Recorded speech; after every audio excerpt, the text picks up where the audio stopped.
Best phones are not best selling phones and best selling phones are not best phones. ये statement हर बार हमेशा true रहता है, क्योंकि अगर मैं Q2 2025 लेटेस्ट रिपोर्ट देखो, दुनिया के बेस्ट सेलिंग फोन्स के नाम बताऊं, तो आप गैस भी नहीं कर सकते सबसे ज्यादा फोन दुनिया में कौन सा ज्यादा बिका इस समय। देखो यहाँ पे रिसेंटली बिका iPhone 16, फिर सेकंड पोजीशन आती है iPhone 16 Pro Max की, थर्ड बार आता है iPhone 16 Pro, यानी कि टॉप 3 तो लिटरली आईफोन है। और फोर्थ पोजीशन पे पहला एंड्रॉइड फोन अपनी एंट्री मारता है, जो कि सैमसंग का गैलेक्सी A16 5G फोन। उसके बाद सैमसंग गैलेक्सी A06 और फिर एक और आईफोन आता है जो कि होता है iPhone 16e। इसके बाद गैलेक्सी A16 4G, यहाँ पे इकलौता फ्लैगशिप एंड्रॉइड फोन आता है जो कि है गैलेक्सी S25 अल्ट्रा। फिर आता है 9th पोजीशन पे Redmi 14C 4G और 10th पोजीशन आती iPhone 15G। यानी कि आप देख रहे हैं कि टॉप 10 की लिस्ट जो अभी 2024 के फर्स्ट हाफ की है, वहां पे आधे से ज्यादा आईफोन है, और वो आईफोन है जो पिछले साल लॉन्च हुए थे और इस साल के लिमिटेड एंड्रॉइड फोन है। और कई सारे फोन तो ऐसे जिनके अंदर आपको सिर्फ 60 हर्ट्ज का डिस्प्ले देखने को मिलता है। मतलब तभी आपने सोचा कि 60 हर्ट्ज का डिस्प्ले 2025 में भी अभी लोग ले रहे, वो भी इतनी मेजोरिटी में, यानी कि बेस्ट सेलिंग फोन ग्लोबली जो बिक रहा है उसमें 60 हर्ट्ज है। और हाँ, अब iPhone 17 आई है तो शायद अब ये सिचुएशन बदल जाए आने वाले समय में, लेकिन हाँ अपन ये बात एक बता सकते हैं कि यार बेस्ट फोन और बेस्ट सेलिंग फोन में डिफरेंस बहुत ज्यादा हो गया। देखो ये बात समझनी पड़ेगी, बेस्ट सेलिंग फोन कौन होता है। बेस्ट सेलिंग फोन वो रहते हैं जो मार्केट में आसानी से ज्यादा बिक जाए, और कंपनी भी ऐसे फोन्स निकालती है जिनकी हैवी मार्केटिंग करके आपको ज्यादा से ज्यादा ये फोन्स को यहाँ पर बेचे। मतलब खुद एक एग्जांपल लीजिए, iPhone 17 Pro Max हाल ही में लॉन्च होते ही तुरंत आउट ऑफ स्टॉक हो जाता है। 1.5 हफ्ते 2 हफ्ते की बुकिंग ऑलरेडी यहाँ पे चल रही है। iPhone 17 की लाइनअप को लेने के लिए लंबी लंबी लाइनें लगना शुरू हो जाती है एप्पल स्टोर के आगे। कभी आपने सोचा इस तरीके की चीजें यहाँ पे इतना क्यों हो रही है? क्योंकि ऑलरेडी इतनी ज्यादा हाइप मार्केटिंग कर दी गई। इवन अगर आपने सोशल मीडिया पे फॉलो कर रहे होगे तो आपको पता भी नहीं होगा कि ऑलरेडी आप iPhone 17 की कितनी स्पॉन्सर्ड और कोलैब पोस्ट आप देख चुके होंगे। आधे से ज्यादा इंस्टाग्रामर्स यहाँ पे इस चीज को यहाँ पे फ्लॉन्ट कर रहे हैं। और आप यहाँ पे समझिए कि एप्पल ने भी यहाँ पे हैवीली इन्वेस्ट किया मार्केटिंग में, क्योंकि एप्पल को पता है कि इंडिया एक इंपॉर्टेंट मार्केट है, यहाँ पे हैवी एडवर्टाइजिंग मार्केटिंग हर जगह से करनी पड़ेगी, सेलिब्रिटी लेवल पर भी करनी पड़ेगी, ताकि मार्केट में परसेप्शन क्रिएट हो जाए नए आईफोन का और लोग फोमो का यूज करके नए आईफोन को लेने लगे। लेकिन क्या ये चीज सिर्फ और सिर्फ एक एप्पल जैसी कंपनी करती है? हर बार ट्रू नहीं है।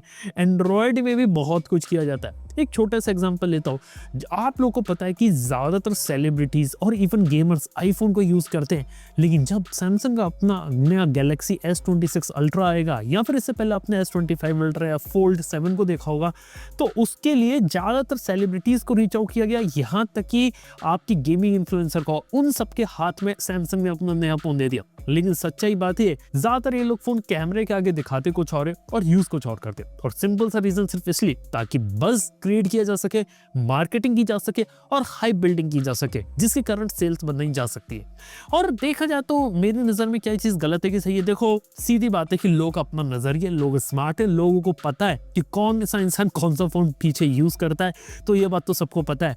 लेकिन यहाँ पर ये बात आती है कि यहाँ पे एग्जैक्टली लोगों की प्रायोरिटीज किस तरीके से बदली है, क्योंकि इंडिया और ग्लोबल लेवल पे फोन मार्केट उतना ज्यादा ल्यूक्रेटिव रहा नहीं, और कंपनी के लिए भी एक मोबाइल फोन बेचना थोड़ा डिफिकल्ट हो गया। और उनके लिए सबसे आसान चीज अब इधर ये है कि मिनिमम से मिनिमम चेंजेस करो, कुछ ऐसे फ्लैश या फैंसी चीजें दिखाओ जिसको दिखा के मार्केट कर सको, और उसके बाद ज्यादा से ज्यादा उस फोन को बेचने की कोशिश करो, बजाय कि एक प्रॉपर नीश फोन यहाँ पे बनाने के।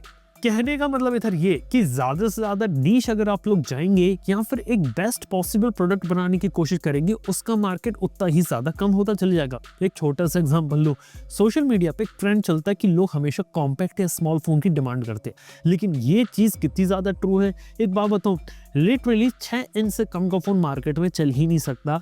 ये बात फैक्ट है, क्योंकि अगर आपने 6 इंच से नीचे का फोन बना दिया तो उसको बेचना मास स्केल पे पॉसिबल ही नहीं है। और जो करंट स्टैंडर्ड है मार्केट में जिसमें फोन बिकते हैं वो 6.1 से लेके 6.7 और 6.8 इंच का स्क्रीन साइज है जहां पे फोन बेचे जाते हैं। ये बात आप समझे कि अगर कंपनी ज्यादा बेस्ट पॉसिबल प्रोडक्ट बनाने की कोशिश करेगी जो प्रैक्टिकल हो ज्यादा, लिटरली उसके चांसेस बिकने के काफी ज्यादा कम होते हैं। दूसरा एग्जांपल लेता हूं कैमरा फोन्स का। आज के समय में मोबाइल फोन कैमरा टेक्नोलॉजी इस लेवल पे पहुंच चुकी है कि आपको 1 इंच सेंसर है, पेरिस्कोप जूम है, मल्टीपल कैमरा सेंसर्स देखने को मिलते हैं, बहुत सारी चीजें, और आपको एक प्रीमियम अल्ट्रा फोन के अंदर आपको मल्टीपल कैमरास, बहुत सारी चीजें देखने को मिलती है, लेकिन क्या वो सेल्स में जनरेट हो पाता है, ये एक सवाल है। अल्ट्रा लेवल पे गैलेक्सी S25 अल्ट्रा में सारी चीजें आपको देखने को मिल जाती है, तो वो बिकता है क्योंकि वो top of the line Samsung का फोन है, लेकिन उससे बेटर क्वालिटी वीवो अपने अल्ट्रा फोन्स, Xiaomi के अल्ट्रा फोन्स में आती है, और वो फोन्स अब फिर कैटर करते हैं कैमरा एंथुजियास्ट को।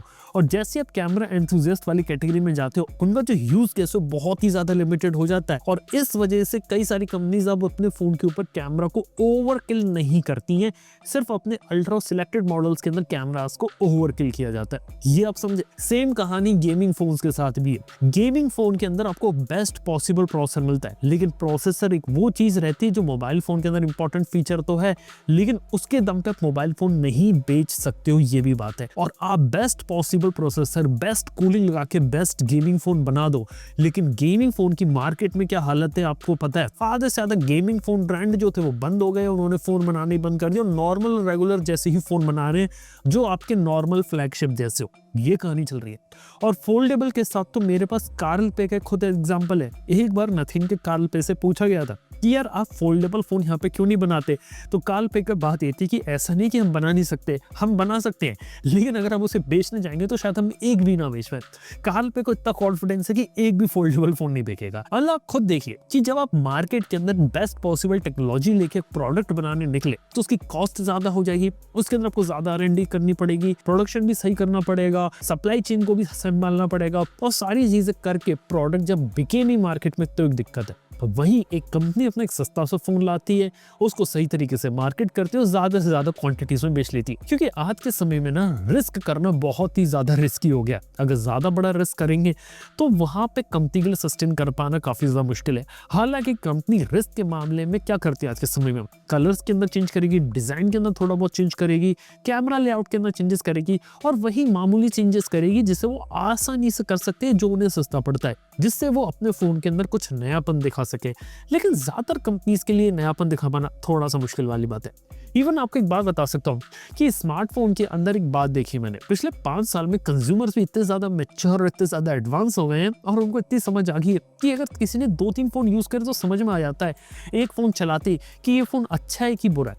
और लोग भी ऐसे कि उनके अंदर मिनिमम चीजें सेट है कि यार मेरे को हाथ में मोबाइल फोन लेते ही मेरे को कैमरा अच्छा चाहिए, लैग बिल्कुल नहीं करना चाहिए, परफॉर्मेंस ठीक चाहिए, फास्ट चार्जिंग चाहिए, कुछ बेसिक फंडामेंटल चीज उसके दिमाग में क्लियर है जब वो मोबाइल फोन लेने जाता है। और जब वो मोबाइल फोन लेके आता है तो वो ये नहीं देखता कि ऑन पेपर स्पेक्स वगैरह क्या है। एक रेगुलर कंज्यूमर की बात कर रहा हूँ, उसे उसका डिजाइन, उसकी स्लिमनेस अगर पसंद आ गई, उसको कैमरा सही लगा, डिस्प्ले सही लगा, उसको चमक उसकी अच्छी लगी फोन की डिस्प्ले की डिस्प्ले कितना बढ़िया उसे लग रहा है, कलर्स उसके अंदर कितने अच्छा आ रहे हैं, तो वेरी हाई चांसेस कि उसको आके यहाँ पर ले ले। क्योंकि इंडिया के अंदर आज भी जो मेजोरिटी फोन्स होते हैं वो ऑफलाइन में बेचे जा रहे हैं, और वहां पे एक कोर फैक्टर निकल कर आता है। वहीं बात करूं ऑनलाइन में, तो हाँ ऑनलाइन के अंदर भी मोबाइल फोन्स काफी ज्यादा बिकते हैं, लेकिन वहां पे रिक्वायरमेंट थोड़ी सी स्पेसिफिकेशन साइड पर है। लेकिन सच बात है कि आज के समय में वो जमाना गुजर चुका है जब आप हाई एंड स्पेसिफिकेशन दिखा के मोबाइल फोन बेच सकते हो, और यही एक ट्रेंड आज के समय में स्मार्टफोन इंडस्ट्री में हम लोग देख रहे हैं। ऊपर से बात करें तो फ्यूचर में क्या पर्सपेक्टिव रहेगा, क्या बेस्ट फोन कभी बेस्ट सेलिंग बन पाएंगे?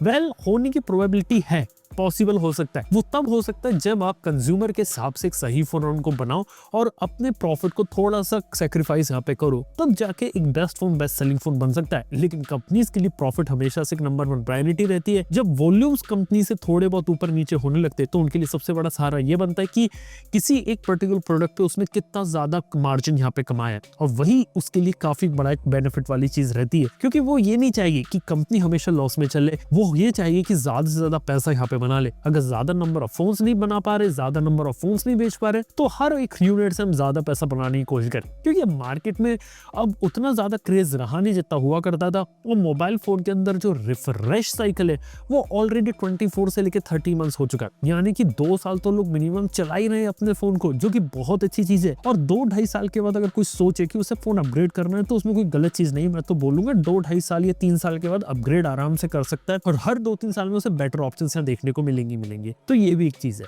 तो वही बात आती है बेस्ट सेलर जो रहता है वो फोन्स रहते हैं जो हर बार हर एक कंपनी ज्यादा क्वांटिटी में बेचती है, लेकिन हर बार ये सच नहीं होता कि बेस्ट सेलर बेस्ट फोन हो हर एक प्रोडक्ट कैटेगरी के अंदर हो, क्योंकि लोग की जरूरत डिमांड काफी ज्यादा अलग रहती है। और बेस्ट सेलर सिंपल सी बात इधर ये इसलिए भी बनता है क्योंकि लोगों को ना कई बार ज्यादातर लोगों को ज्यादा दिमाग नहीं लगाना होता, वो लोग उनकी जो बेसिक रिक्वायरमेंट होती है अगर वो फुलफिल हो रही किसी भी मोबाइल फोन से, तो कई बार लोग उस मोबाइल फोन को ले लेते और वो कई बार स्पेसिफिकेशन वाले जाल में फंसते भी नहीं है। ये चीज तो है मार्केट के अंदर। बाकी और भी कई सारे फैक्टर्स है जो मोबाइल फोन की सेल्स को ड्राइव करते हैं, और लोगों के अंदर एक ट्रेंड बन चुका है मोबाइल फोन का, क्योंकि धीरे धीरे मोबाइल फोन एक फैशन स्टेटमेंट स्टाइल स्टेटमेंट बनता जा रहा है, और इसी चीज का एप्पल जैसी कंपनी यहाँ पे फायदा उठा रही है।